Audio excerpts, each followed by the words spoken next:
Hello everybody, hope you're all well. Welcome back to my channel. Welcome back to a new video. In today's video, I'm actually going to be upcycling or DIYing a couple of old wreaths that I already have. So the first one being actually a polystyrene wreath base. Now this has been used in many different videos. If you've been here a while, you will recognize this one.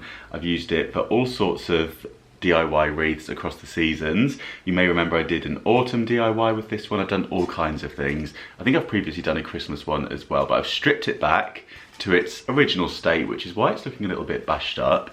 And today I want to have a go at creating something new for this Christmas with this one.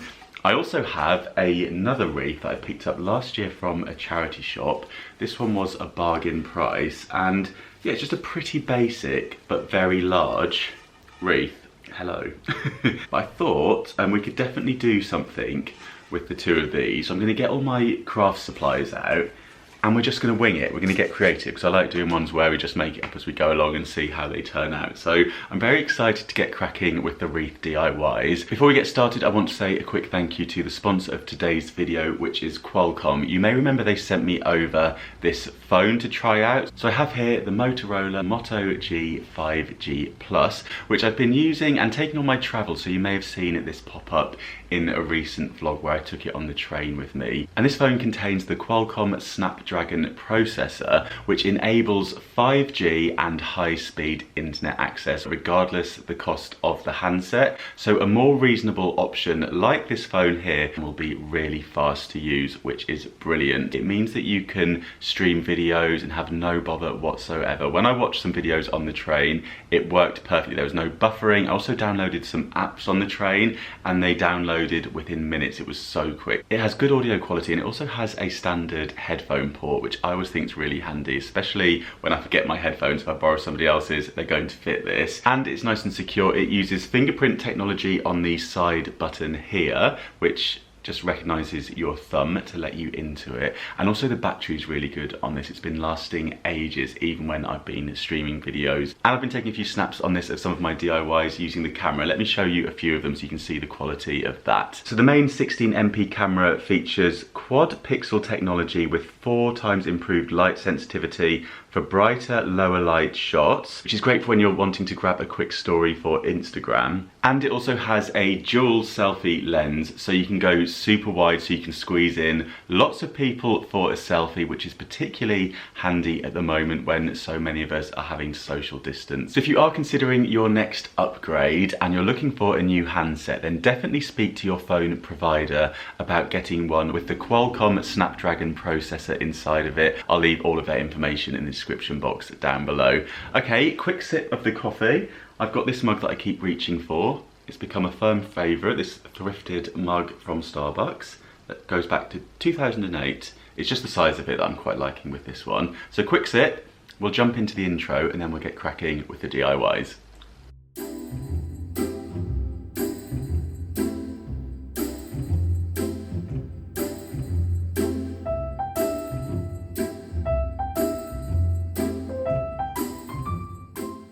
So I'm starting off using this polystyrene wreath base and then I'm going on with some of this jute. So this I actually picked up from Lidl and you get a really long roll. I think it was $3.99. That was back in the summer, but hopefully you'll be able to find some of this.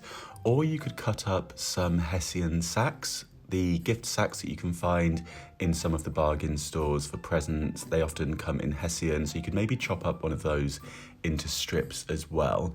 And then I'm going on with some hot glue to secure it in place, and then I'm just winding it around, being careful to overlap each section as I go around and making sure that each new part kind of tucks in the previous, because it flaps about a little bit.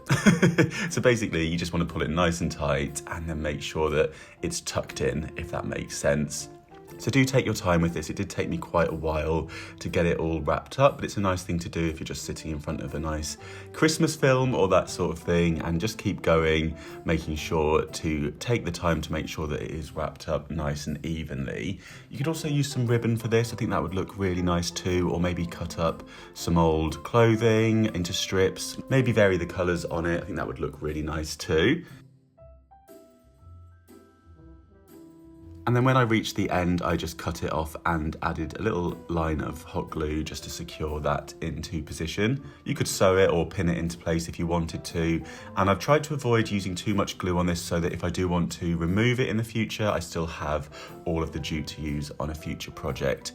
Next up, I'm going in with some fake foliage. So I have this little stem here that has some nice frosted leaves on it and also a succulent. And I found these pins in a craft shop that are actually for wreath making. So they're kind of like a horseshoe shape and they go in and secure things into place quite nicely. I thought these would be good to use. Again, if I want to switch this up in the future, I can just unpin the things. Saying that, I did go on with a tiny bit of hot glue to help the succulent stay into position, and then I went on and pinned some of the leaves into place just to make sure that that was nice and secure.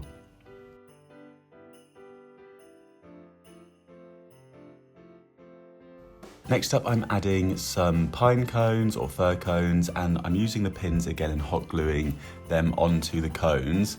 This can be quite tricky. If you've got something quite tough to push the pins into, they may snap off the cone. So I've actually ended up just hot gluing the last one into place because the pins were getting a little bit wobbly. But that's how that's looking, and I think it looks really sweet with just the three there poking out. And then I'm taking a little scrap of the jute, just making it into a bow shape and pinning that on as well with one of the pins before adding a little pine cone just to cover the pin using some hot glue. And finally, I'm adding a strap at the back with the jute just to hang it up with. And here's how it turned out.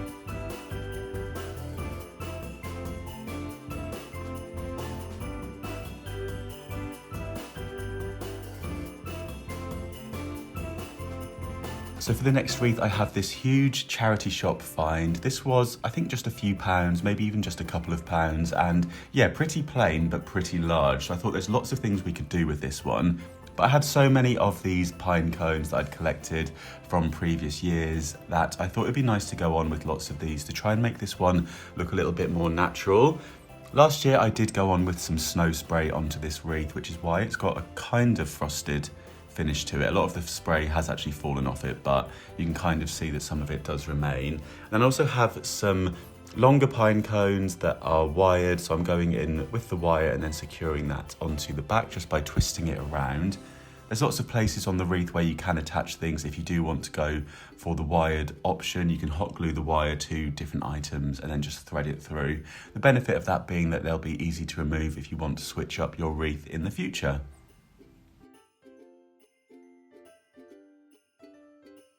I've tried to go on opposite sides of the wreath with the same sort of pine cone formations, if that makes sense. So I had sort of 3 either side, and then I went in with some random ones kind of opposite each other just to keep the balance there. And then if there's any sort of gaps, I just went in with some random ones.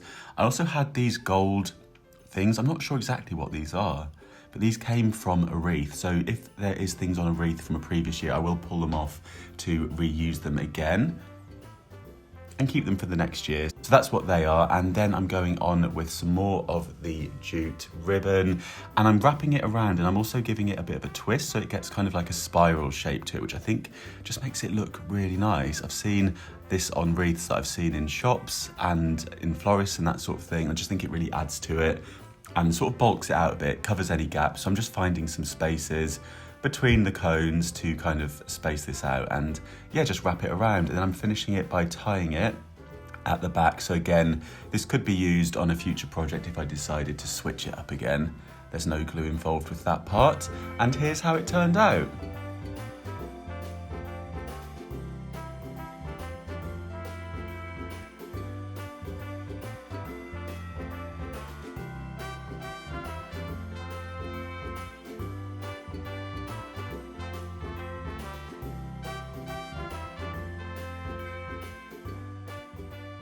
There we go. Let me know what you think of the wreaths. Let me know which one was your favourite. I'm honestly torn, so I'd be really interested to know your thoughts in the comments down below. And don't forget, you can always catch me over on Instagram as well. It's Mr. Carrington and Mr. Carrington Home. Particularly on Mr. Carrington Home, that's where I share all of my interior inspiration, any DIYs that I see, or anything that I spy in the shops that I think you might like as well. So it'd be great to see you over there as well. And thanks again to Qualcomm for sponsoring this video. If you are looking to upgrade your phone anytime soon, then do check them out in the description box down below. But that's it for this one. Thank you so much for watching, and I will see you very soon. Bye.